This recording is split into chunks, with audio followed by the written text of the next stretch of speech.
What's up, guys? We are going back to Marvel Legends, taking a look at another X-Men wave, another Apocalypse wave figure with Storm today. So this is one that I have definitely been looking forward to.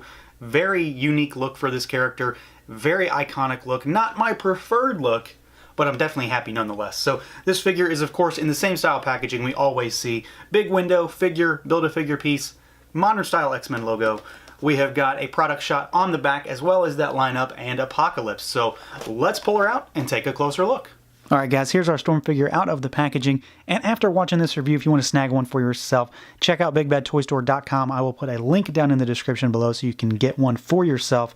But this is a figure that, similar to Magneto, is in not necessarily a classic or 90s costume by any means. This is more and more along lines of her 80s costume. This is the punk rock Storm look, which isn't necessarily my preferred look for the character. It's certainly not what I want in a classic Storm, and I don't even mean classic. I want the 90s, the white suit Storm, but I do have a bit of an attachment to this particular look.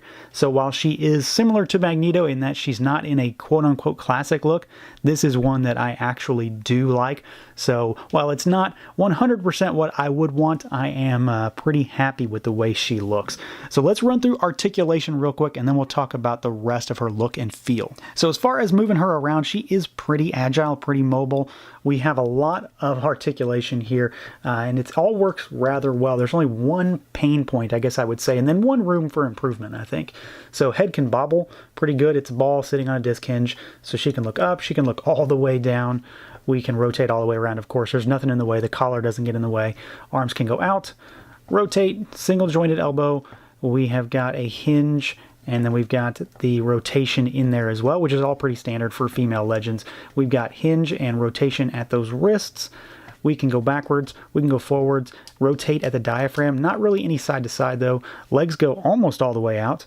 Kick all the way forward. Not much on the back though, that's kind of the hindrance there. You can cut at the thigh, so there's a swivel, and then we have got double jointed knees. There is no boot cut here, as is pretty normal for female figures, although there is really a good spot for one. That boot makes a perfect line to make a joint, but you know they're not going to do that just for Storm here. And then we have got rocker and pretty solid hinge on these feet, so she is fairly well articulated. You know, she doesn't have bicep swivel or double jointed elbows or anything like that, but she's not really missing anything, and I don't think I'm particularly missing anything when it comes to moving her around. Now, in terms of her overall look and her design, like I said, this isn't my classic Storm. You know, that's always going to be the 90s, you know, the blue team, the gold team, that era of X-Men, but I really like this look for her. It's a distinct point in Storm's history, and it's pretty unique, all things considered, in terms of, you know, what you expect a Marvel superhero to look like, especially an X-Men character. So I'm perfectly fine with this. I do find it odd that they decided to go this route, but maybe, I don't know, I'm not sure what they're planning on doing with this to get their money's worth out of this whole design, but I do like it. So from the neck down, we are pretty standard for the most part. You know, she's got bare arms. We've got the floating cuffs here on the wrists, and then we do have style pose hands, so these go in line with the effect pieces that we'll see shortly. There are no extra hands for her, so she's stuck with these. Kind of a pain point, but not really. Like, I'm always going to be using those effects, so it's not a huge deal. She's got the kind of crop top thing going on here. You can see we've got the sculpted collarbone, which is actually really well sculpted. We've got the floating vest here, which is, you could take it off if you pop the arms off. There's not really an easy way to take it off that I've seen without, you know, stressing it, and I'm not going to try that. You've got some frills in the collar here, and it wraps around her head really nicely. And then you've got that choker necklace, which has some paint on it as well, which looks pretty solid. We do have the floating belt pieces, and this is one piece, but it looks like it's two. It's just two straps that are connected together. Silver paint on there, and then we do have the jeans going on for the legs, and then of course, like I mentioned already, we have these boots, which end up in some somewhat heeled shoes that she has for the boots, and I think they work pretty well. Thankfully, they're not, you know, like the Jean Grey Phoenix heels. Those are a mess. I hate posing that figure. So these work really well, and she is very sturdy, even though she doesn't have completely flat feet all the way through and through. So yeah, I'm pretty happy with the way this figure looks from the neck down. There's no issues with paint. I think the design is pretty well spot on to what she looked like in that era. I mean, I don't really have any reason to complain here. And then when it comes to this head, I am very much satisfied again. So, I mean, obviously the big thing here is this mohawk, and it is humongous. It doesn't go all the way down to the base of her head, but I'm okay with that. That probably would have hindered articulation with the head moving. You've got the lightning bolt earrings. You've got the pupilless eyes, so that's how you know she's going to use her powers. She's got a little bit of a smirk going, and she has a raised eyebrow. I'm not so happy sometimes with smirks and things like that, but I think it works well for her for this iteration of Storm.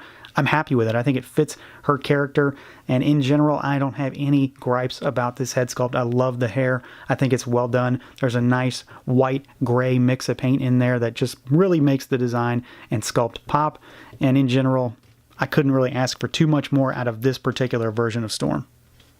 And then as far as accessories go, like I've already mentioned, we have got the energy effects, and these are the ones that we've already seen. They are the more current iteration of a lightning effect that Hasbro is using. We've seen them with the Thor figure. We saw them with Magneto in the same wave.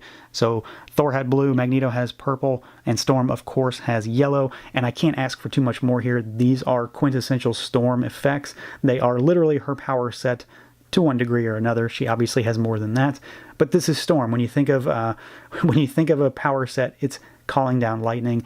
I really dig these effects. I hope they don't overuse them. I don't want to get to that point where every character that can have them does have them, but these work really well for her, and it's that same kind of situation that we've seen, exact same kind of effect. So it's the kind of gummy plastic that you can wrap around her arms, and honestly, the one benefit to having the splayed fingers is that they kind of help hook on to the little nubs and nooks and crannies on these, so it helps them stay on better. So there's no real issue with them popping off, and they just fit and they look fantastic on her. So overall, this is about as good of a figure as I think we're going to get out of an 80s Storm. Again, you know, I've said it already. My quintessential Storm is the white costume from the 90s, but this is one that really does hold a special place for me, just from comics that I read as a kid, and it's such a unique look for her that I think about this when I think of Storm quite often. It's just not my preferred look, but I'm happy with how this figure turned out. I think it looks great. Paint apps are on point. I have no QC issues on this figure, thankfully, like I've been seeing with other figures, but she turned out really, really well. Love the energy effects, and all around just a solid figure. You know, if you're going to build the Apocalypse Bath, you've got to get her anyway, but I would urge you to get her even if you don't want the Bath, because she really is that good, especially if you're a Storm fan. So that's going to do it for this look at the Marvel Legends Storm figure from Hasbro. Let me know what you think. Feel free to like, comment, subscribe, and share, and until next time.